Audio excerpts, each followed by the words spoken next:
You want a good picture here? Here, come on, guys. He wants us all together. Why is he walking away? Well, somebody's got to pick it while you do this. Yeah, we don't want to lose any moment. Is that the we don't. It is PK. Hey, PK! Hey, Paul. PK, come on out here. Talk to me, baby. Come on. Let me just say something. You're clustering in the driveway. He asked us for a picture. Clusters. Talking about clusters. Four complaints. Clusters. Talking about clusters. Well, Why don't you slap some BTs off of me with that old asked big for a hand technique? picture. Come on. In here. I'm having trouble with it. You're gonna have to move out of the driveway. Okay, but he had a group shot. You know your heart's not in this. Hey, tell your guy to stop taking a strip Your heart's not in this. Your heart's not in this. Tell your guy to stop taking pictures. Your heart's not in it. Your heart's not in it.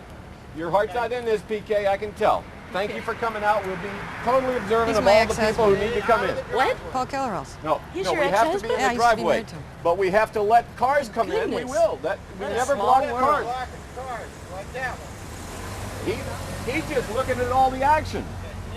Right there, coming in. When they have to slow or stop, you're in the way. What happened to the other two guys that were out here talking to us? Come over and talk to us, That was a PK. nice smile. I like that. Come on, come talk to us. Stacy, tell us about PK. He's a great guy. He's a really nice guy. He, when I knew him, he was DFP at AOLA. And what does that mean? That means the director of processing. He was the person that would schedule people for auditing sessions and stuff. And I was an auditor, and so I was one of the auditors that worked with him. And we met and everything, and we got married. But the thing was, this was back in 1977, and they had just bought the Big Blue building, the complex, and they needed a huge renos crew because it needed renovations.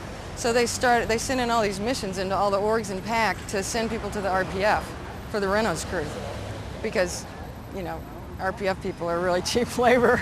And so Paul was sent to the RPF as a List 1 RSer. Now, And what does that mean?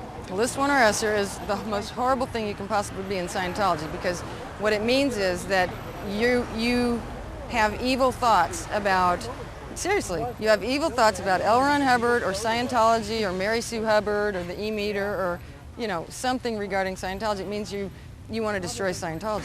And he was on the famous 1978 RPF that Jesse was on, a lot of other people were on. I mean, it was huge. And they did the renovations of the Big Blue building. Their schedule was 30 hours on, 3 hours off, 30 hours on, 3 hours off. You know, they weren't sleeping, they weren't eating. I mean, it was a total nightmare for these people. And he was on it for, you know, I can't remember how long, a long time. You know, people weren't ever getting off of this RPF until the renos were done. And so, you know, our marriage fell apart. I mean, we never saw each other. He was a basket case. He felt terrible. You know, he was extremely unhappy. And, you know, we were never able to see each other. I was trying to leave Scientology in 1980. I guess it was 1988. The people that were in charge of things didn't realize that Paul and I had been married. And they assigned him as my ethics officer. And, you know, we were really good friends. I mean, he's a really nice guy. And I sat down and I told him about how horrible it was for me, you know, in OSA, down in LA, and all this kind of stuff. And that, you know, I really wanted to be able to do my writing, and I wanted to have my life back. And, you know, I was really unhappy being in the Sea Org and stuff.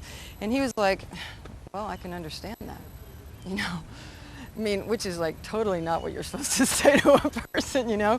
But he knew me really well. He understood. He could see that I was really unhappy and that I shouldn't be there anymore. And so, of course, then DM found out that he was being my ethics officer, and he got in so much trouble. And he was pulled off, and somebody else was ordered to, you know, handle me.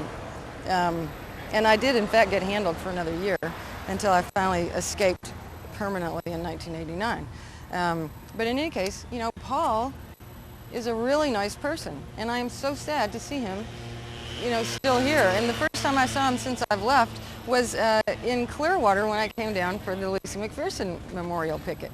And there was PK, Paul Kellerhouse, you know.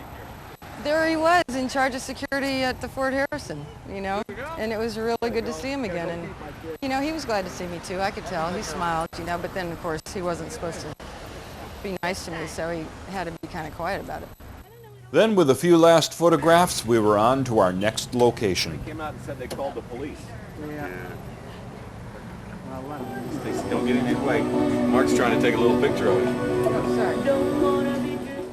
Well, since our handlers have declined all of our dinner invitations, Bob thought the very least he could do was pay for their refreshments.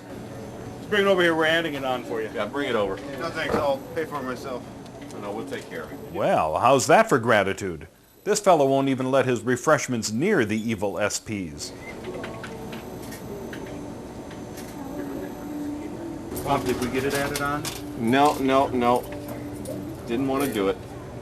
Thank you very much. Thank you, sir. You guys have a good day. We'll try at the one-stop shop. I actually wanted Stacy to come back out to the car because, you know, I want to leave it open. I really, well, it wasn't open, but, you know, after what happened to us in Los Angeles when her purse and my computer were stolen, you know, I'm always a little bit paranoid when these guys are around and we can't see our car. Ray, who do you suppose is across the street in that white car? A couple of friends of ours. It's a funny place for them to park. Oh, they think they're on a big surveillance. They're making a little hearts pitter-patter fast. They're doing some real work here.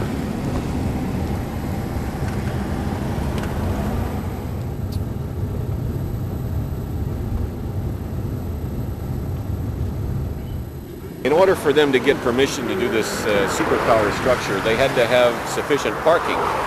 And they didn't have sufficient parking, so they had to buy up this whole block on the other side and this side so they could. And there's this one guy who was holding out, and I was trying to buy this building from him, but he had a problem with the Scientologists who basically stole it out from under him. And he's I don't know whether he's still in court, but he has been in court about it. I'm just going to look in the door and see if they're still active as a company in there. They've gone. They've gone. Nothing left in there. We didn't spend much time here. By the time our handlers arrived, we were off to our next location.